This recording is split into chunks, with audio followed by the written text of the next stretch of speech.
komishiniin marii biyyaalessaa waltajjii marii qaamolee qooda fudhattoota naannoo Oromiyaa waliin gaggeessaati jira. Waltajjicharratti bakka bu'oonni mootummaa, paartileen siyaasaa, abbootiin gadaa, abbootii amantaa, hayyoota, namoota dhageettii hawaasaa qabanii fi bakka bu'oonni qaamolee hawaasaa irraa filaman 320 dabalatee qooda fudhattoonni 1700 hirmaachaati jiru. Walitti qabaan komishinii marii biyyaalessaa Komishinar Masfiin Ara'ayyaam komishinichi hojii erga eegalee naannolee biyyattii hedduu keessatti haalota aanjessuu irraa jalqabee sochii ajandaa marii walitti qabu taasisaa turuu yaadachiisaniiti jiru. ኮሚሽኑ ወደ ስራ ከገባ ጀምሮ 3 ዓመት በሚጠጋ ጊዜ ውስጥ በተለያዩ ፈተናዎች ውስጥ በማለፍ komishinichi erga hojiitti galee jalqabee waggoota 3 kana keessatti qormaatilee hedduu keessa darbuun milkaa'ina hedduu galmeesseera. Dhimmoota bu'uura biyya keessatti waliigaltee biyyoolessaa arguun mul'ata komishinichaa milkeessuuf komishinichi dhiibbaa qaama kamirraayyuu walaba ta'een walitti dhufeenya cimsuuf hojiiwwan hedduu hojjeteera, hojjechaas jira. አከናውኗል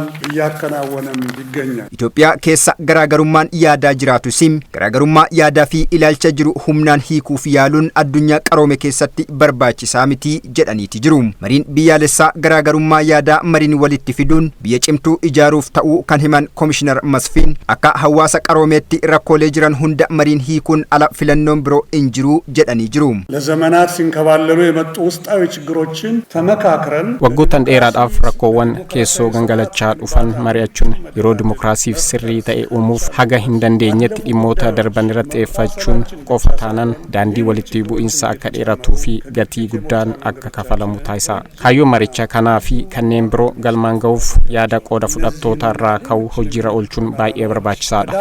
ማድረጉ በእጅግ አስፈላጊ ነው። Qindeessaan komishinii marii biyyaalessaa naannoo Oromiyaa Komishinar Dr. Ambaayee Oogatoom qaamoleen hidhatanii socho'an hedduun waamicha uummataa fudhachuun karaa nagaa uummata ofiitti akkuma deebi'an kanneen afanis gaaffii qaban karaa nagaa fi mariitiin furachuuf hawaasatti akka deebi'aniif hunduu tumsuu akka qabu gaafataniiti jiru. ሁላችንም እንደ ሀገር ልጆች አብረን ለመታከምና ለመዳን hundi keenya akka ijoollee biyyaatti wantoota nu madeessan adda nu fageessan walii keenya akka wal shakkinu wantoota nu taasisan qabannee dhufuun wal dhaggeeffachuun wal wal'aannee abdii waliinii fi mul'ata biyyaa galmaan ga'uu qabna. Hundi keenya biyya barbaannu ijaaruuf wal dhaggeeffachuun murteessaadha.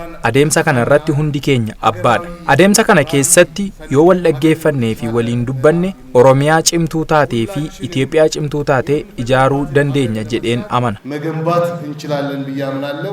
Marii kanarratti qaamoleen karaa nagaa hidhannoo hiikkatanii mootummaa waliin waliigaltee nagaa raawwatanis qooda fudhachaatii jiru.